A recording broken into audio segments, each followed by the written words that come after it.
Alright all, like the title says, we're going to be taking a look at Intel 10th Gen today. Yes, I know the benchmarks is already out on these chips. No, I'm not covering the benchmarks in this video. I'm going to be looking at the value that Intel has brought to the table with the 10th Gen and if it's comparable to AMD's offerings right now. Let me roll that intro and we'll get in to see if they actually brought any value to the table compared to AMD.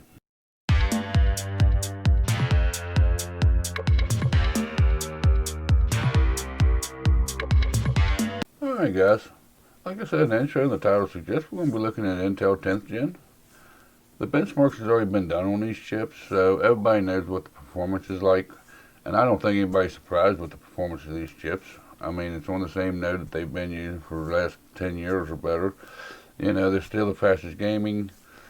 Not quite as good as what you can get out of AMD as far as multi-threaded in most conditions. I've heard some people or watched some videos where they trade blows with AMD. But my big thing is the value. You know, if you've seen any of my other videos, you know, I tried to do the gaming PC builds on a budget.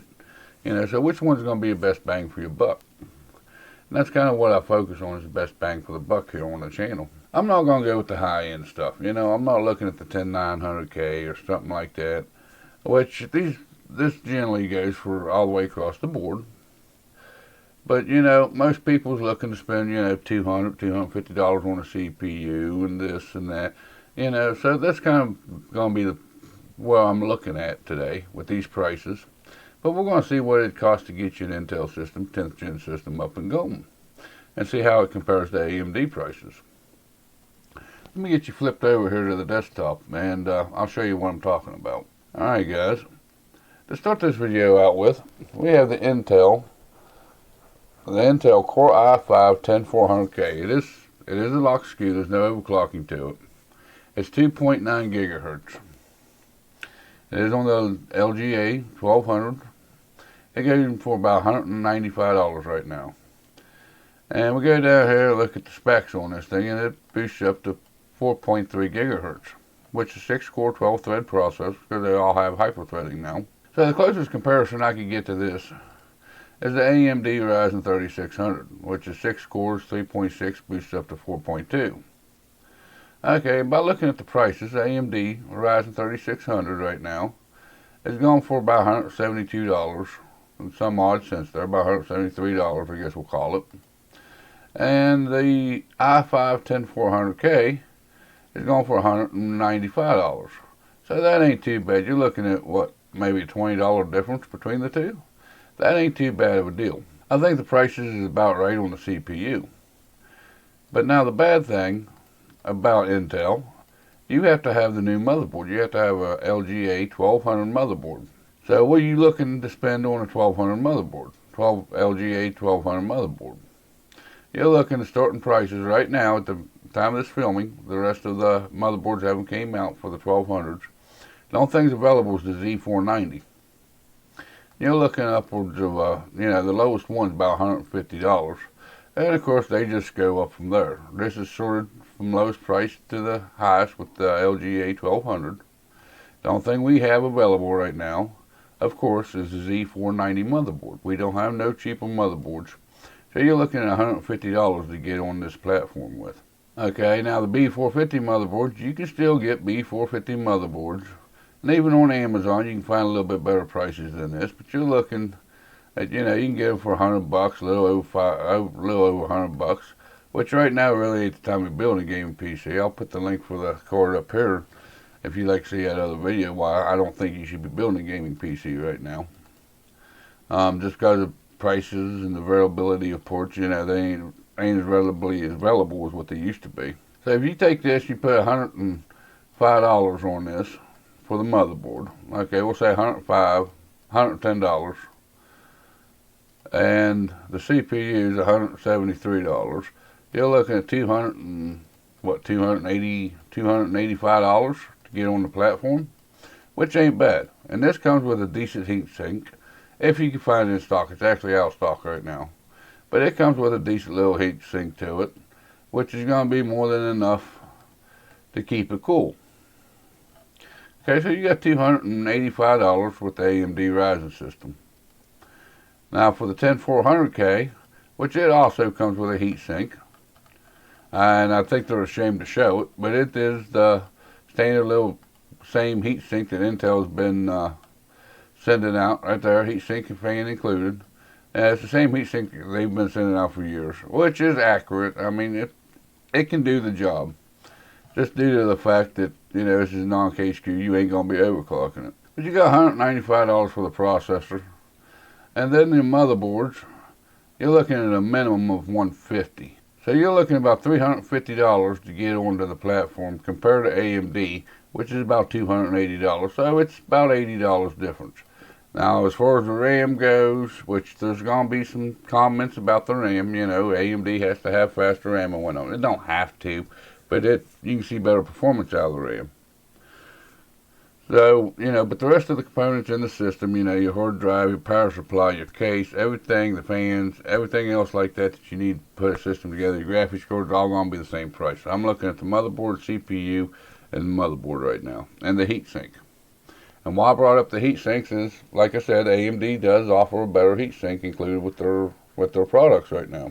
10400, which is non-overclockable SKU, but you have to buy an overclocking motherboard because there's nothing available right now besides the Z490s. You know, that's pretty well the budget side of it. That's the entry level, which it does have a little bit better performance on the gaming side of things.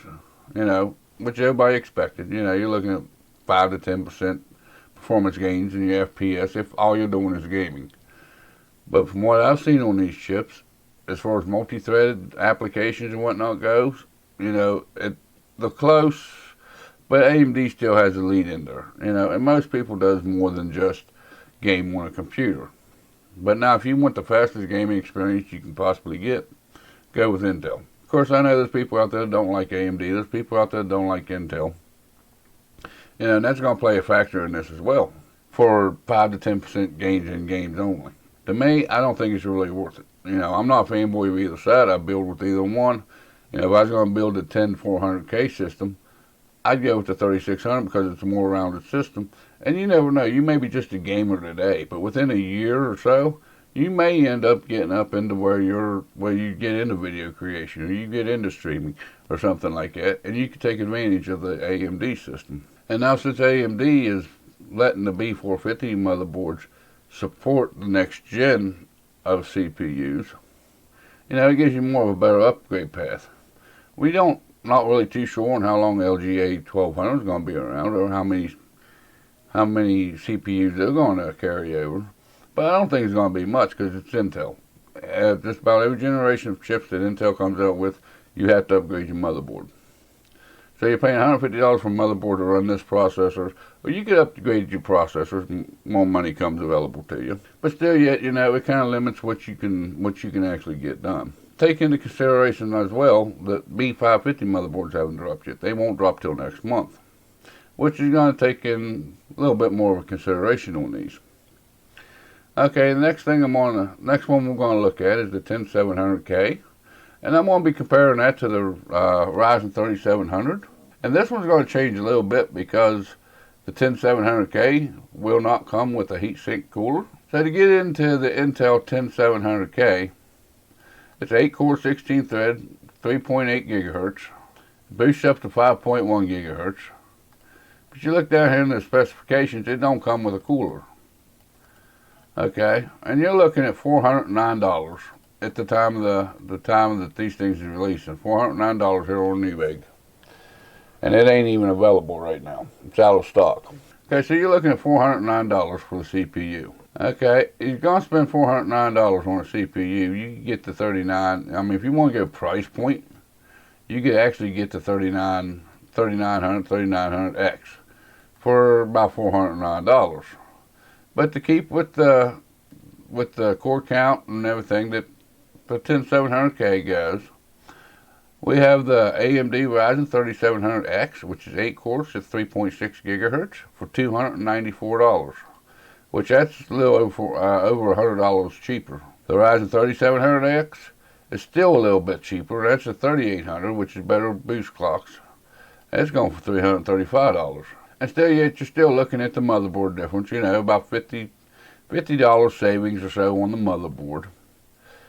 Plus, this one here don't come with a heat sink, so you're looking at another $50 for a heat sink. And then you still have to go with the $150, the minimum of $150 for the motherboard, plus the $50 heat sink. That's $200. This, so you know, you're looking at $409 plus the $200. You're looking at $609 to get the 10700K.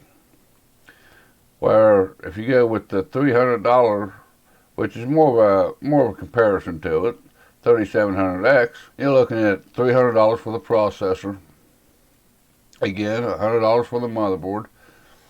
That's going to be $300, $400 to get you up and running, because this does come with a decent heat sink to it. Well, with Intel, you don't get a heat sink. You know, it's never even got an RGB heat sink with it. If you care about the RGB, and everybody does nowadays. So you're still looking at, you know, what was it, $610 for Intel system? Well, with the AMD system, you're looking at $400. So you're still looking at $200 difference to get it on the AMD. So you're looking, so either way you're looking, you know, if you're going with the budget side of things, you're looking at $50, $60 difference. You know, you can save $50, $60 by going with AMD. On the high end, you're looking to save a couple $100. Well, that ain't even high end. That's the 10700K, which there is the 10900K, which would compare to the 3900X. But I couldn't find a listing for the 10900K on Amazon or Newegg, so I'm not going to really talk about that. And my channel is based around the budget or the entry level one. If you're on a real tight budget, you know, at 10400K or the 3600 would be what you're looking at. You know, if you got a little bit more to spend, you may be looking at that 10700K or the 3700, trying to figure out which is the best way to go. You know, with the 10400, it's a non-overclocking SKU. It comes with a okay heat sink, which will do the job. If you want to get up to the i7 700K, you're looking at a couple $100 difference over the 3700X, which you could even bump that up to 3800X. You know, with the 3700X system compared to the 10700K, you're looking at $200 difference just to have the Intel branding. Which, like I said earlier, you know, if all you're doing is gaming, Intel still got the lead on that. But when it comes to the multitasking and the video production and the streaming aspects of it and anything else that has to do with multi-core, you want AMD for that kind of stuff. And AMD comes in cheaper, which is what I'm looking at here, is the value of the 10th gen. You know, with a little bit better clock speeds and a little bit better temperatures and whatnot. But, you know, so if you're mainly looking at the gaming aspect of it, Intel's still going to be your clear winner. You're going to spend a little bit more money. AMD, a little bit better productivity, you can get it a little bit cheaper. Depends on which one you value the most. I don't think the Intel systems at these price points is going to be really worth the extra. You know, even on the low end, you're looking at $50, $60 difference. Hopefully that heatsink holds up for the Intel system, which I've seen them go bad. I've seen the fans go bad on them. And you don't have to replace that heatsink. These stock heatsinks from AMD, I've never seen a problem go, you know, I've never had one go bad on me yet. So, you know, so you may need to add another $30 or $40 to the 10400 build just for a heatsink to match what you're getting with the AMD system.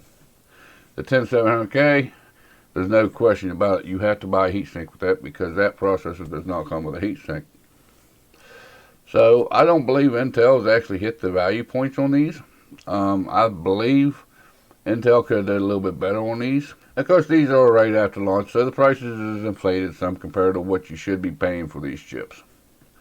But again, with the way everything's going in the world right now, AMD chips is jacked up a little bit in price as well. So right now, it's kind of an interesting time to be even thinking about building a gaming computer. And there's reasons why I say you should be building one now. I'll put the link to the card up here for that one if you'd like to see why I say you should be building one. But yeah, guys, I don't think Intel has really hit the price point on these processors this time around. I think they're still paying for the Intel name brand. Like I said, you do get a little bit better gaming performance out of them. You know, single, maybe double-digit performance differences in some titles. Not even all titles, just some titles. And I don't think the value is going to quite be there like there is with AMD. But I think that's going to pretty well wrap it up for today's video, guys.